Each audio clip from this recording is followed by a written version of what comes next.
What was your motive in this? Correct information.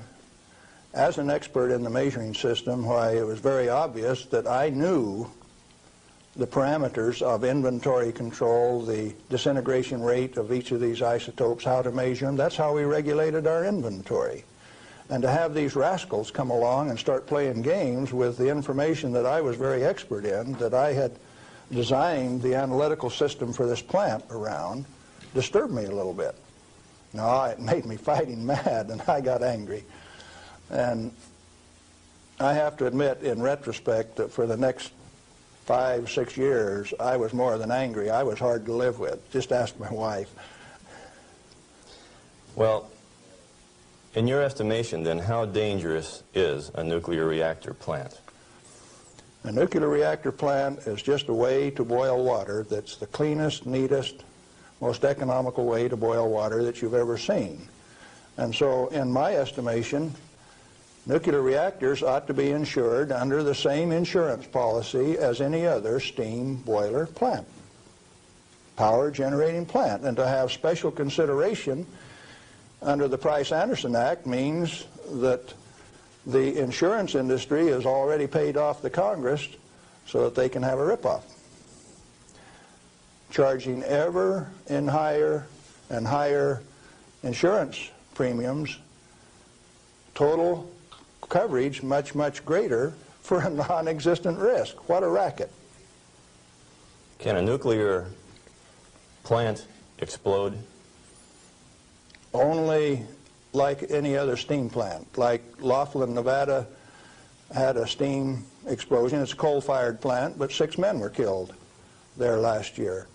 That could happen at a nuclear plant, but as far as an atomic explosion, good heavens, no. No way. What kind of accidents can actually happen at a nuclear reactor generator plant? You could lose your moderator and the reactor would shut down, the control rods would stick in and you wouldn't be able to start it up. You might do several things that would invalidate some of the safety controls. For instance, an emergency core cooling system. The only reason they put ECCS on a reactor is to destroy it. When you start these big babies up, because they're so big, you only warm them up 50 degrees an hour. And they say, we got an emergency, throw the emergency core cooling system on like they did at 3 Mile Island 2, and you're going to thermally shock that big machine and ruin it so it can never be used again.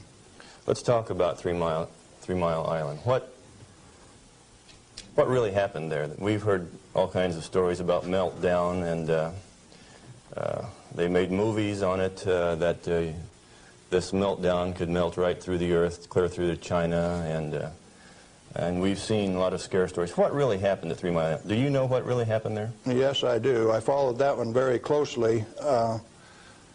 In fact, I know the guys personally who wrote the script for China Syndrome and also wrote the script for the 3 Mile Island fiasco. Dale Breidenbaugh, Dick Hubbard, and Greg Miner, who used to work with me at General Electric, are the MBH associates that wrote that China Syndrome script.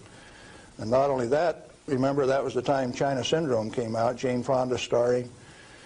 14 months ahead of the TMI-2 accident, it was predicted in writing in New York State that that accident would happen 1 year from the date that that 3 Mile Island 2 reactor started up. It started up in March 1978, and it went down March 28, 1979, right on the day, 1 year anniversary. In other words, with 14 months advance notice, the industry still went along with the sham. Nothing happened there except that the owner, the operator, and the regulators conspired to turn it off. What melted? The top of the fuel rods, the third time that the core got uncovered, due to internal pressure, blew the top off some of those rods. They've got Inconel springs in them to keep the pellets, fuel pellets from vibrating when it's running. Those things are under compression, and when they reduced the outside pressure and the fuel rods were still hot, it blew the top off some of those fuel rods. The fuel rods in TMI-2 are internally pressurized to about 1200 psi with helium gas so that they don't reverse dent when they're hot and running for 5 years. And when they dropped the outside pressure, why, that internal pressure with those hot rods blew the side out of some of those rods at the top. But melting, the fuel is already an oxide ceramic. It is a pellet. It's been pressed into a ceramic. When you pick it up and feel it, it feels like metal. It's pressed so very, very tight, hard. And so, no, the fuel didn't melt. The China syndrome is a scriptwriter's fantasy. Right here, I ought to tell a story, I guess. See, I spent 3 weeks on the island in March of 1981, the 2-year anniversary of this particular, quote, accident. And Tom Hall, who stood alongside Enrico Fermi when they pulled the control rods on 100B in October 1944 at Hanford, and I were delegated to go to the island and find out what happened, and so we did. We went over all of the records and everything else, and there, as we could tell from performance records, 51 thermocouples, for instance, only one of which went over 1,000 degrees Fahrenheit. The center line temperature of those rods when they're running is 4,032 degrees Fahrenheit. And so they say things like over 50% of the core was greater than 4,000 degrees. Yes, it was. If it wasn't running at 100% power. So they take that kind of information and bugger it all up so that you don't understand what's going on. They give you a little bit of it. Well, the worst joke that people could dream up, and they says, do you know what the NRC's worst nightmare is? No, I don't know what that is. Galen Windsor and Tom Hall in the TMI-2 control room for an hour by themselves.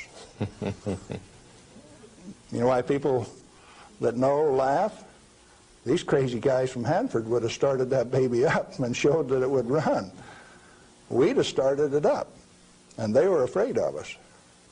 So there was no accident at 3 Mile Island?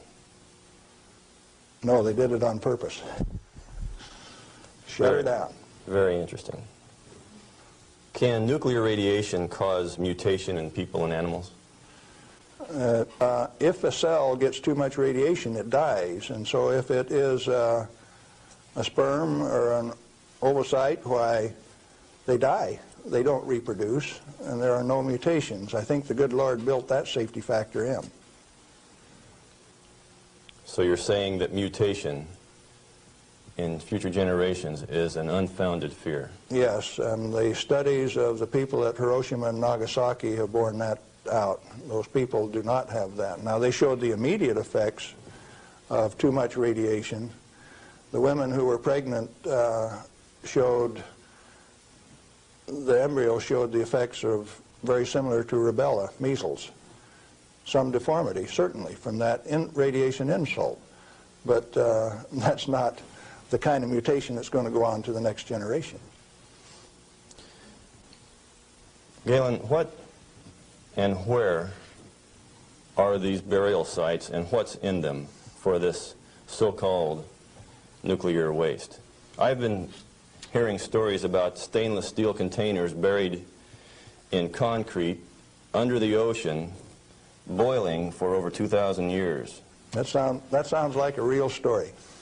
Let me start out by saying there are no nuclear waste, only materials created in a reactor to be recovered and used beneficially. Now, high-level waste is radioactive and self-heating. And so fuel, reusable uranium fuel, fits that definition. But if you disregard its intrinsic worth, why then, yeah, it would fit the definition of high-level waste. But let's say there isn't any high-level waste, only material to be recovered and used beneficially. Then what's the low-level waste fiasco? That's an excuse for a federally mandated, non-inspectable disposal system so that organized crime can get rid of any evidence that they want, and it can never be dug up again. They're afraid to look in there. Not afraid. They don't want you to. They've got rules on the transport so that if you have an accident with a low-level radioactive waste shipment, why, you call out all of the state police and you make sure that nobody looks at it, that nobody gets exposed, that there's no spreading of the contaminated material. And it's also that you don't find out whose body's in that drum. The situation got so bad that the the smell of human flesh was so great that they made it so that you could ship animal biological waste in refrigerated vans so that it wouldn't stink up before you got it buried. What is then in these low-level or high-level or whatever containers under the ocean? Nothing. But if you see, they were one time dropping barrels of radioactive waste off barges in the ocean. Do you know what was in them? Not high-level self-heating radioactive waste. Probably had a few bodies and a few guns and a few knives and a few evidences in them too. If you drop them in the ocean, they are truly disposed of. So you know there's an international trade in that right now?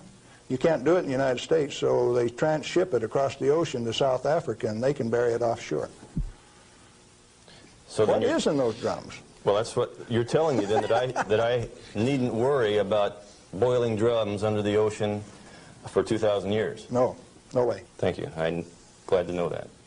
Well, one more question, Galen. What do you feel like a good portion of these men in Congress know this already? I know they do.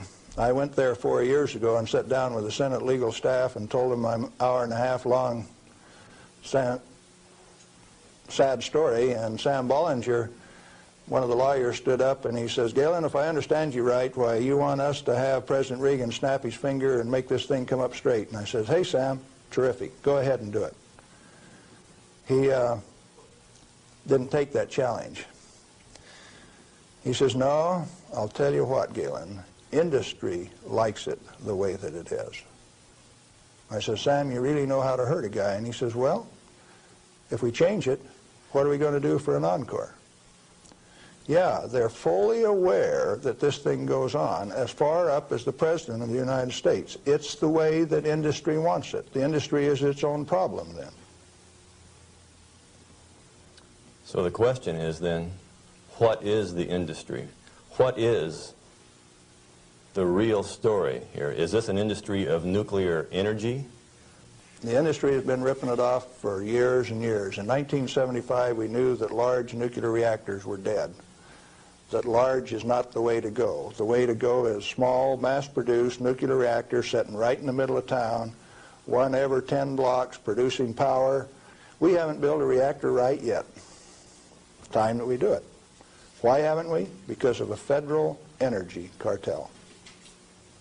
These guys control the amount of electricity, the availability, and the price.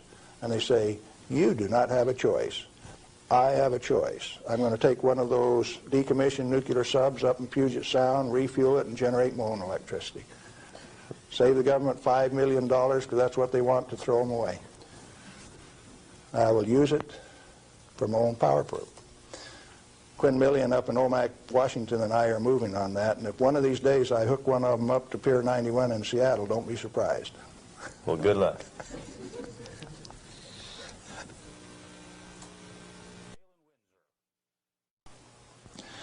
I'm Galen Windsor, and I thought I'd share a few hands-on practical things that have to do with this nuclear scare scam. Now, you've heard that gamma energy, the kind of energy that comes off a rock like this, is the most penetrating, most damaging of all radiation.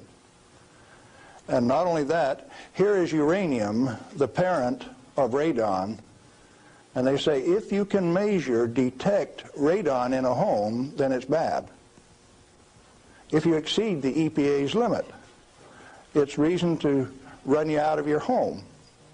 Spend $13,000 like they did with Stanley Watrous' house in Pennsylvania the other day to get rid of the radon, to ventilate it out through. Ridiculous. Let's take them one at a time. This is a rock that I picked up in Natarita, Colorado.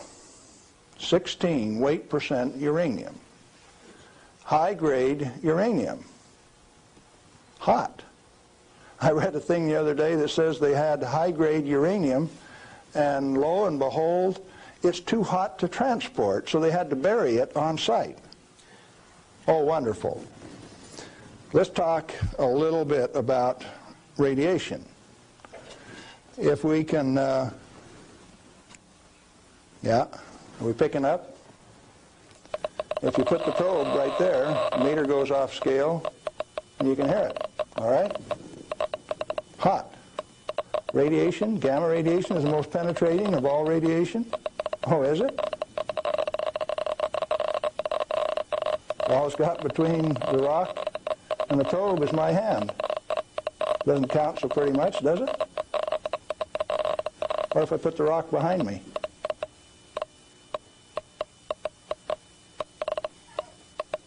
You don't suppose they've been lying to you, do you? I suspect they have. Well, let's do a little bit more. I got a black bottle.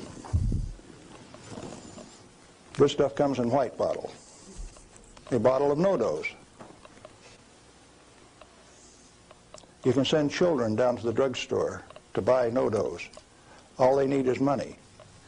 In this are 60 white caffeine pellets. And this one is uranium oxide, U3O8. You can't buy it for love nor money. The state of Washington sent 2 of their Gestapo agents over to my home to confiscate my uranium samples on the 17th of December last year. Got a challenge. I'd like to have somebody in the room volunteer to take all of this bottle or all of this bottle. The only thing that I'll tell you is that one of them won't hurt you and the other one will kill you. Do you want the white stuff or the black stuff?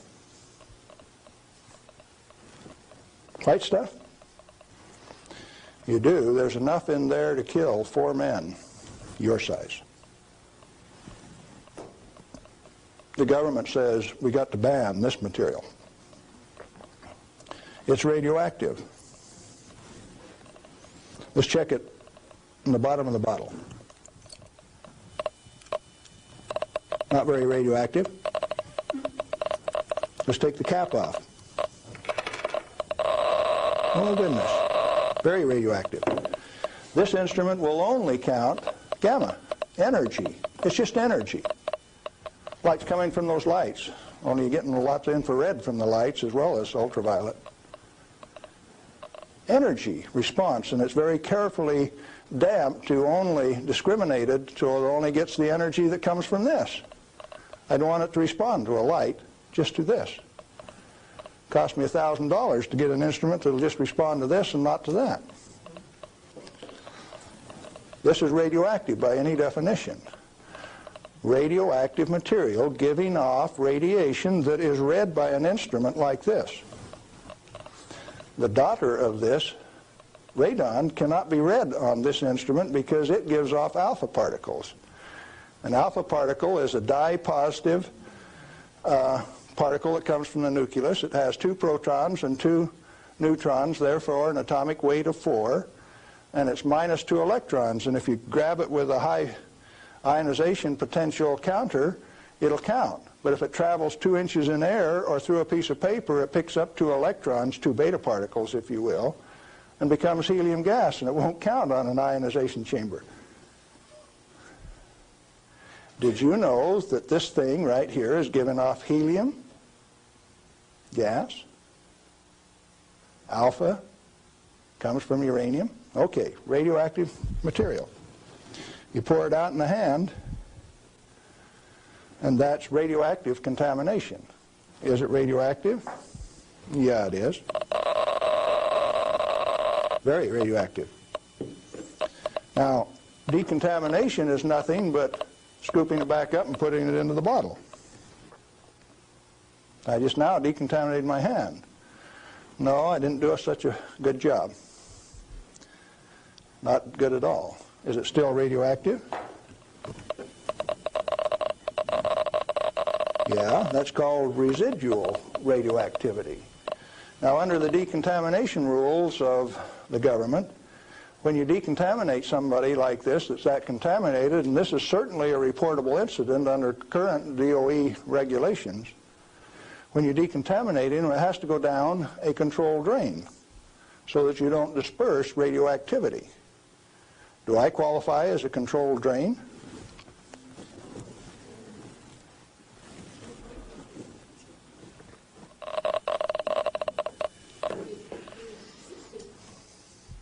That material that I just ate is not soluble in body fluids. Like it's been this. It was fired originally at 940 degrees C, where it becomes U3O8, known in the industry as HCl insoluble. In other words, it will not dissolve in concentrated hydrochloric acid, hot. Your stomach has 10th normal hydrochloric acid in it, so it won't even dissolve. The stuff is so fine that it has no texture to it. Doesn't even feel rough. So it's tasteless, odorless, has no texture. How's it supposed to hurt me? Because I've been eating this on lecture tour for 2 years, the state of Washington felt it necessary to confiscate my uranium samples so that I would be safe. Dr. Fulton from the Hanford Environmental Health Foundation called up and he says, "Hey, I heard one of your guys OD'd on uranium today, Galen." And we talked for a little while and he says, "Oh, that was you." And I says, "Listen, I can eat all that stuff I want." He says, "It'll ruin your kidneys." "How are your kidneys?" "They're fine." "Well, you should have been chelated within 4 hours. And I mean, you guys are going to follow me around the country and give me chelating agents every 4 hours after I eat it on lecture tour?" He says, "We'll give you any medical assistance that you need, Galen. We don't want anything to happen to you." I said, "Did that include turning out the federal SWAT team 4 days ago to get me?" Where are these guys coming from? Well, here's a piece of metal. Density of 19.0. If you know your chemistry and physics, you know that there are only 2 metals that have that density: plutonium and uranium. Radioactive, pyrophoric, density of 19. Outside of a laboratory, most of you can't tell me whether this is uranium, plutonium, or a mixture of the two. Now, I said that it's heavy, and it is. Let's see if it's radioactive. Yeah, it is. Pyrophoric, what does that mean? Pyro, fire. Black on the end. The spark that just came off there is pyro, fire, burn. If it's plutonium, I just contaminated this area of Arizona in excess of the EPA's limit for 1 square mile of surface.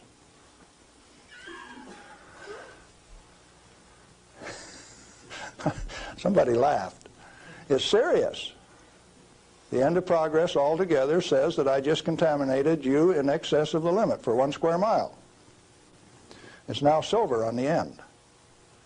Tomorrow it'll be black because it self-oxidizes, this black color like this, all by itself. Plutonium does that and uranium does that. Is it hazardous?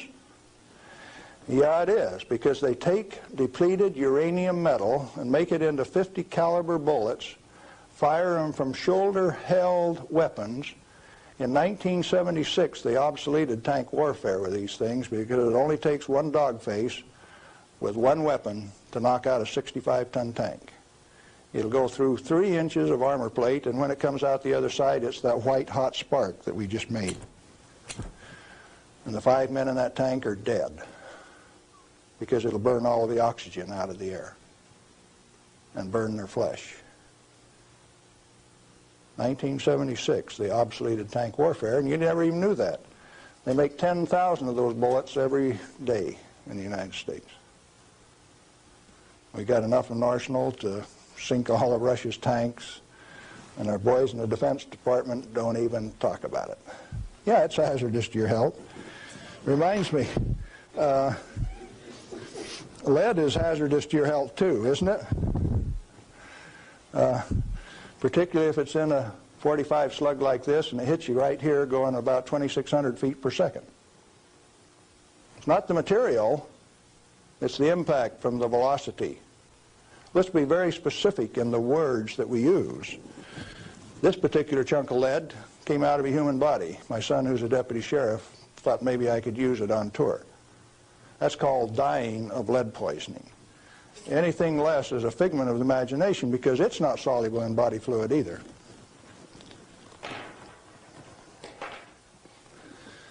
This is a pellet of cobalt-59. If you put it in a reactor into a neutron field, you can convert cobalt-59 to cobalt-60, which gives off a gamma. It becomes the source that doctors use to irradiate patients to 7,000 Roentgen for one patient. The total dose absorbed by radiation workers at 3 Mile Island in the last 6 years is something like 1,500 Roentgen. 5 times more given to a single individual in a doctor's facility. Now, do you know why I say that the federal regulations are absurd? And if you live by those federal regulations, maybe you're being absurd too?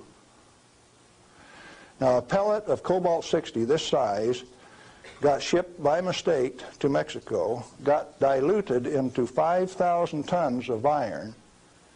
Some of the reinforcing rod came up to Los Alamos, New Mexico, and they says, hey, that stuff's radioactive. Understand that this single pellet diluted roughly a factor of 1 billion was what they were reading on a detector like this at Los Alamos.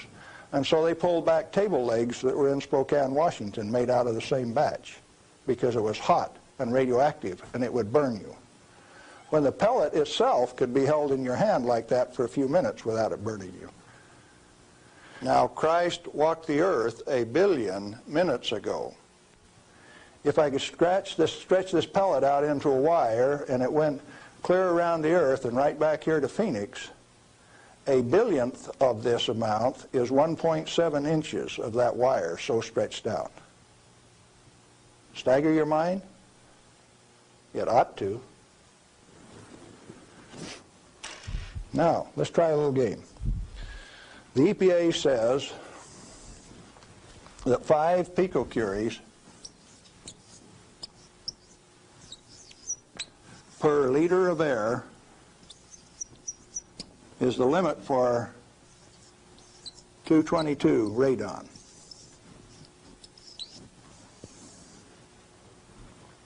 And they handle that like it's a real number.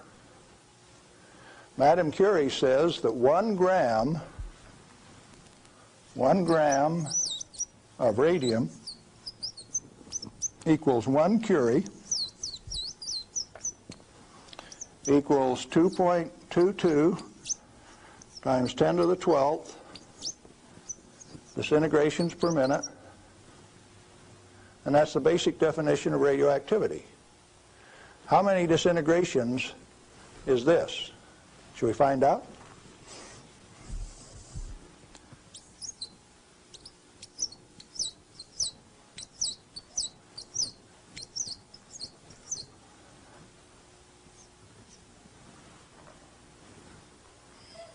And the EPA, in its wisdom, says that 11 disintegrations per minute from 1 liter of air, you have exceeded the limit. You know what I did the other day? I've been having a little tough with some legal authorities up in my house.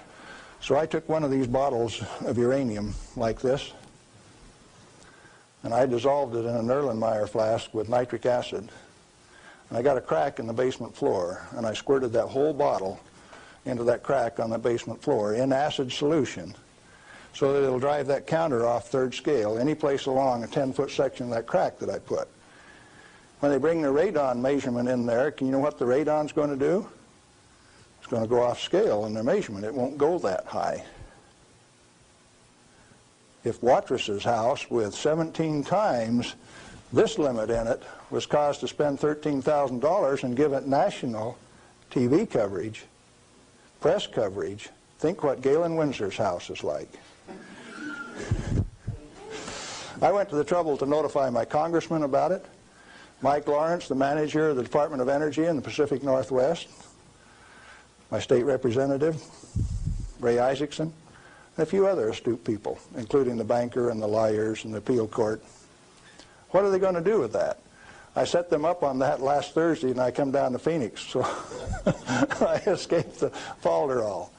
What I'm saying to you is that the federal regulations are absurd. The congressman that put them into place ought to be fired. They ought to be sent home. The regulators, what do you do with them? Quit paying them. The taxpayer, the electorate, elects those people to go out and do a job. Why do you continue to pay them when they're teaching you baloney? When they're putting in regulations that don't make any sense? Cut it out. Quit paying them, fire them, send them home.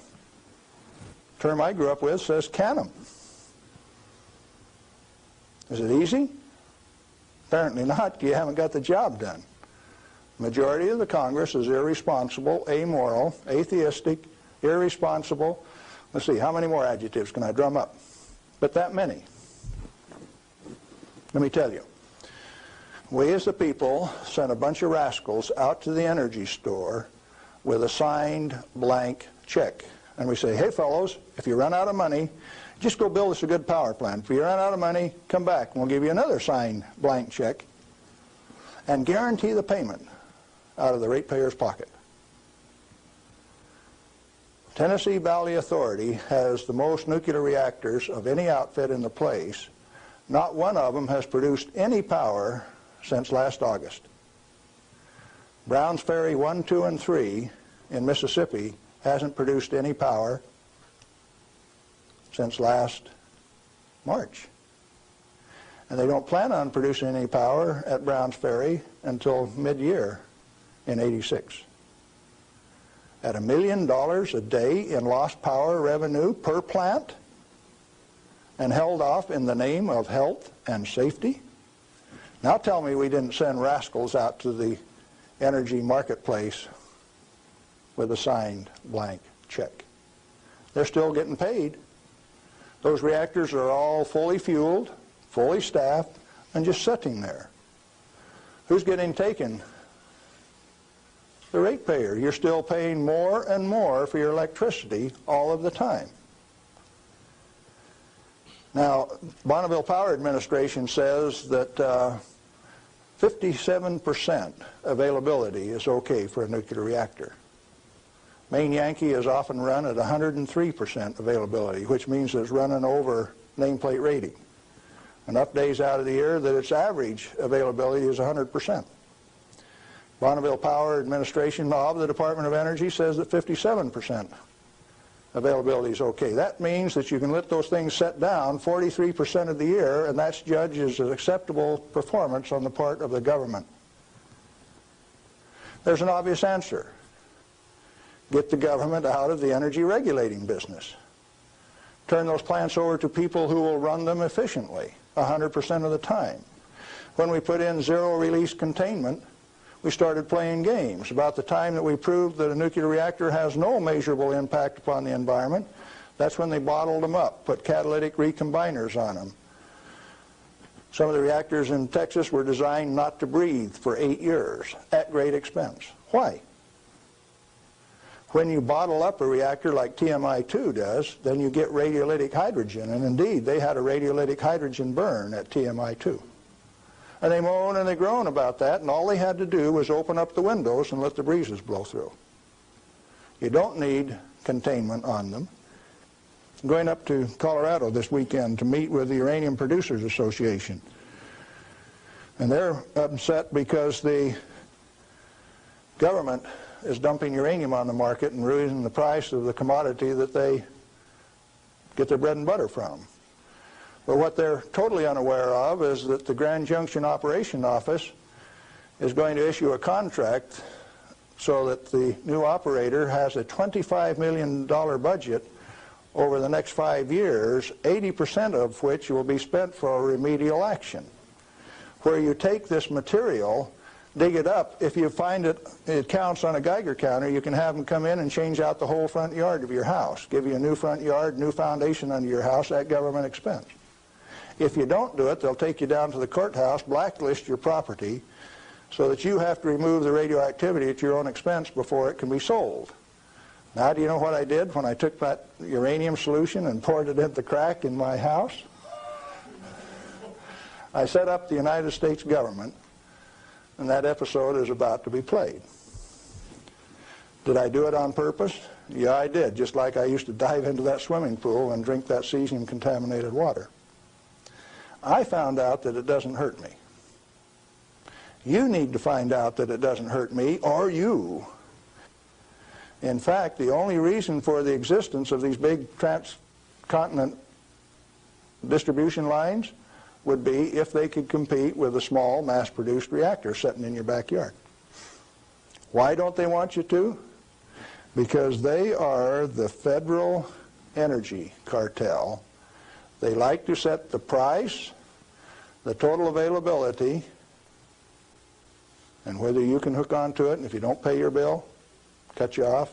That's called power, domain, and control. And they like that. They do not want you to be energy independent. If you had one of these sitting in every 10-block area in Phoenix, you could tell the rest of the world to go get lost. Oh, there's another use for that heat. You could heat your homes in the wintertime, or you could cool them in the summertime with it. Heating, ventilation, air conditioning, they call it, HVAC. In countries where it freezes, you could run that hot water out and chase the frost away in the spring and in the fall. And they found out that plants grow faster in warm water anyway, so you'd irrigate with it all summer. So cooling towers are called wasting towers. They throw over 50% of the heat away. The other morning, coming out of Tri-Cities, WNP2 was putting its 700 megawatt electric up through the clouds, 870 they were running at. And the clouds were laying all over the ground, and there was a little ice cream cone right out there, and I said, there's WNP2. It snows 5 inches every night out of WNP2, and the rest of us don't get any. Where'd the water come from? That's cooling the heat from the condenser cooler. You should have a business right out there, an oil cracking plant, something taking that heat and using it, like they built at Midland, Michigan 10 years ago and they've never used. And so Dow Chemical is suing the utility because they never produced the steam for their chemical plant right alongside it. We got troubles in this country. I'm telling you what the problem is. Doing something about it, responsibility is yours.